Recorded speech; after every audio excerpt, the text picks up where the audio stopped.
Yo, peeps. How's it going? Hope everybody's having a great day. Didn't drop any updates last night. I was just too tired.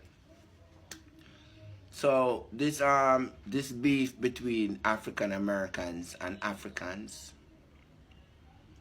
it seems to be there's a war brewing in the braiding shops and the nail shops run by Africans, and the African American females in particular.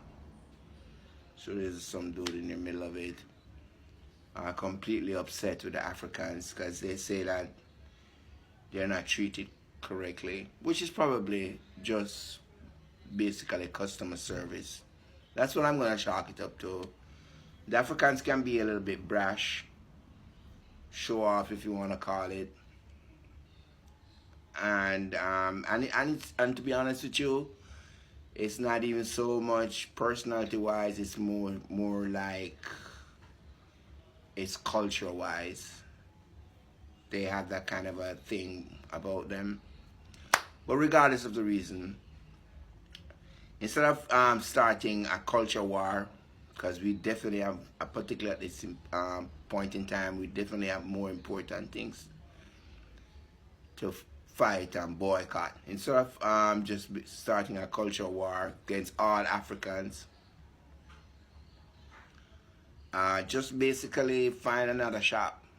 Find another shop to do your hair, find another shop to do your nails. It's not that difficult. And to be honest with you, it's not even that serious. If you're not getting the correct customer service over here, just find another place.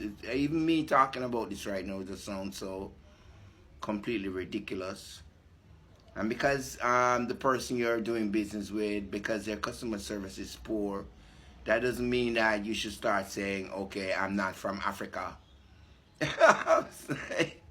Oh my God, come on, please. I know it's frustrating. I know it's definitely frustrating, but let's not get ridiculous with it. We have definitely bigger battles to fight. Alright, just find another nail shop and let's just move on. Find another shop to braid your hair and let's just move on, because that's just the way. It's just not that serious. Just look at it as poor customer service and you move on. But let's not launch, boycotts. We should boycott this, boycotting the. Nah. We got to save that energy because we're gonna have a lot of boycotting to do. Alright? Trust me.